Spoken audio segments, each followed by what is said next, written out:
कैसे हैं आप लोग। मैं नीलेश श्रीवास्तव आप ही के इस चैनल डिस्ट्रिक्ट क्लास रेसिडेंसी पे आपका स्वागत करता हूँ। आज हम लोग 12th क्लास इंग्लिश का पोएम एंड एपिटाफ देखेंगे। ठीक है। एपिटाफ का मतलब क्या होता है? कब्र पे लिखी हुई बातें। जैसे जब कोई मर जाता है तो उसे जमीन के नीचे जब दफन किया जाता है ना, तो वह एक कब्र बनता है और उस कब्र पे जो कुछ बातें लिखी हुई होती है ना, उसे ही हम एपिटाफ कहते हैं। मतलब एपिटाफ का अगर हिंदी देखा जाए तो ये समाधि लेख हो जाएगा। समाधि लेख मतलब जैसे कि कोई व्यक्ति अगर मर गया, मान लीजिए कि कोई आदमी ये अगर मर गया, ये समाधि के गया अंदर। ठीक है, ये कहाँ चला गया? समाधि के अंदर चला गया। अब समाधि के अंदर जाने के बाद इसका समाधि में आप देखते हो नाम लिखा रहता है, जन्म कब हुआ, मृत्यु कब हुआ। तो ये जो तमाम बातें लिखी हुई होती है ना, इसे ही हम कहते हैं एपिटाफ। एंड क्यों लगा हुआ है? एंड इसलिए लगा हुआ है ना कि देखिए एपिटाफ ए वॉवेल है, वॉवेल है तो आप जानते हैं वॉवेल के आगे एंड लगता है। मतलब कि यहाँ किसी व्यक्ति के विषय में ना यहाँ लिखी हुई है कब्र पे बातें। लिखा किसने है इस पोएम को? तो इसके जो पोएट है वो है Walter de la Mare. Walter de la Mare. याद कैसे रखेंगे मैचिंग के लिए? तो देखिए एपिटाफ मतलब शिलालेख, कब्र पे जो समाधि लेख लिखा जाता है ना, उसे ही एपिटाफ कहते हैं। तो आप सिंपल समझो एपिटाफ मतलब कब्र में कब जाता है आदमी? मरने के बाद। तो मरने के बाद ना, तो देखो इसको आप ऐसे याद रखो, मरे। क्या याद रखना है? मरे।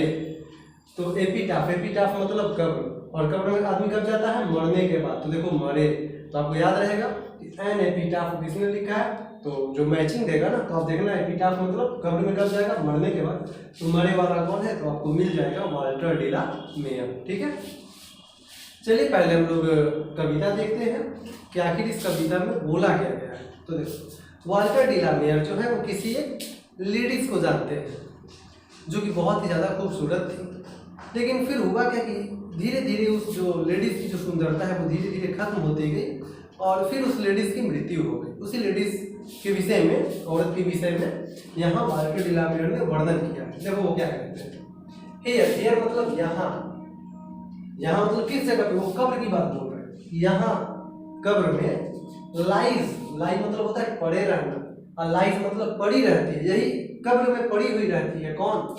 ए मोस्ट ब्यूटीफुल लेडी। ए मतलब एक, मोस्ट मतलब बहुत ज्यादा, ब्यूटीफुल खूबसूरत, लेडी मतलब औरत। तो पहला लाइन क्या बोलता है? Here lies A most beautiful lady. यहाँ इस कब्र में एक बहुत ही खूबसूरत औरत जो है वो पड़ी हुई है। ठीक है, मतलब कि वो मर चुकी है। लाइट का मतलब होता है यहाँ हल्का, प्रकाश नहीं, हल्का।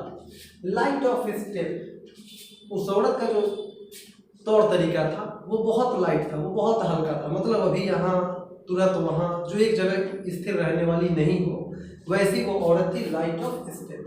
एंड हार्ट, उसका जो दिल था वो भी एक जगह शांत रहने वाला नहीं था, वैसी वो चंचल स्वभाव की औरत थी। वाज सी उस औरत के लिए आया है। वो थी कैसी? लाइट ऑफ स्टेप मतलब कभी यहाँ कभी वहाँ। एंड हार्ट, उसका जो दिल था वो भी शांत नहीं रहने वाला था, कभी इधर कभी उधर। ठीक है, तो ऐसी वो औरत थी, लेकिन वो मोस्ट ब्यूटीफुल, बहुत ज्यादा खूबसूरत थी। ठीक है, ये आई जो है यहाँ पर पोएट अपने विषय में कहते हैं, जिनका नाम है Walter de la Mare. I think, मैं सोचता हूँ, सी वाज, वह थी कौन? वही औरत जो कब्र में पड़ी हुई है, वह थी द मोस्ट ब्यूटीफुल लेडी, बहुत ही ज्यादा खूबसूरत लेडी। लेडी मतलब औरत। तो कवि के अनुसार वो जो औरत थी वो बहुत ज्यादा खूबसूरत थी। ठीक है, दैट जैसा कि एवर वाज, एवर मतलब तक कभी नहीं थी in the west country. West country में वो लेडीज कहाँ रहने वाली थी? वेस्ट कंट्री में। कवि के अनुसार वेस्ट कंट्री जो है ना, वहां पे उसने कभी भी इतनी खूबसूरत औरत को नहीं देखा था। अब यहाँ पे आपके लिए एक नया टर्म है वेस्ट कंट्री। आखिर ये वेस्ट कंट्री किस देश को कहा जाता है? तो देखो वेस्ट कंट्री का मतलब समझ जाओ। वेस्ट कंट्री जो है ना ये साउथ वेस्ट इंग्लैंड को कहा जाता है। साउथ वेस्ट इंग्लैंड मतलब ये इंग्लैंड का ही हिस्सा है। कौन सा हिस्सा? दक्षिणी पश्चिमी इंग्लैंड जो होता है ना उसी को हम वेस्ट कंट्री कहते हैं। ठीक है, मतलब कि वो औरत जो है इंग्लैंड के किस हिस्से की रहने वाली थी? तो साउथ वेस्ट हिस्से की रहने वाली थी। ठीक है, तो क्लियर हो गया होगा आपको कि वेस्ट कंट्री का मतलब क्या होता है। तो वेस्ट कंट्री का मतलब होता है इंग्लैंड का कौन सा हिस्सा? साउथ वेस्ट हिस्सा, वहीं की वो लेडी रहने वाली थी, जो कि अब नहीं है। अब वो कहाँ है? ग्रैब में है। ग्रैब मतलब कब्र में, ध्यान रखेंगे। वो लेडीज कहाँ है? ग्रैब।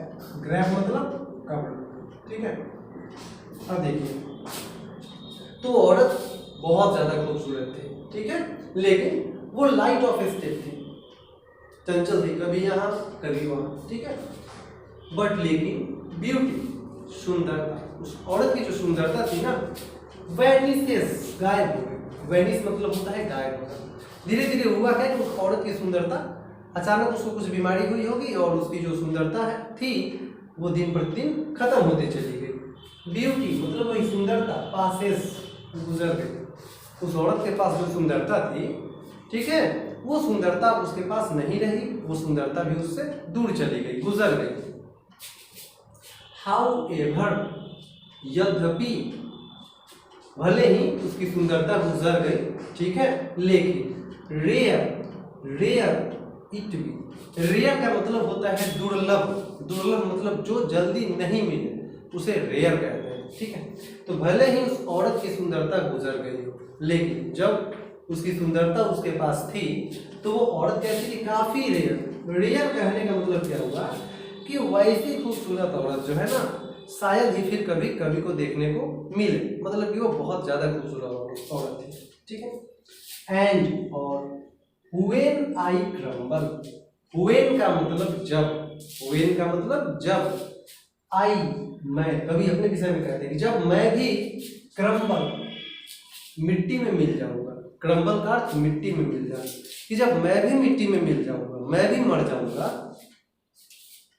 Who will remember, कौन याद करेगा, कौन याद रखेगा? किसको याद रखने की बात हो रही है? उसी लेडी को जो कैसी है, बहुत ज्यादा, कैसी थी? बहुत ज्यादा खूबसूरत थी। ठीक है, फिर कभी लास्ट में बोलते हैं दिस लेडी, यही औरत जो कहाँ की रहने वाली थी? The west country.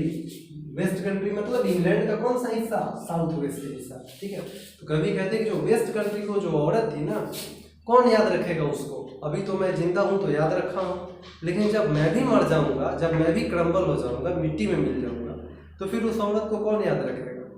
कोई याद नहीं रखेगा। उम्मीद है कि आपको ये काफी अच्छा लगा होगा, और कवि के जीवन से संबंधित जो बातें हैं वो मैं फिर नेक्स्ट वीडियो में आपको बता, कवि के जीवन से संबंधित बातें मैं इसी चैप्टर के पार्ट 2 में आपको बता दूंगा।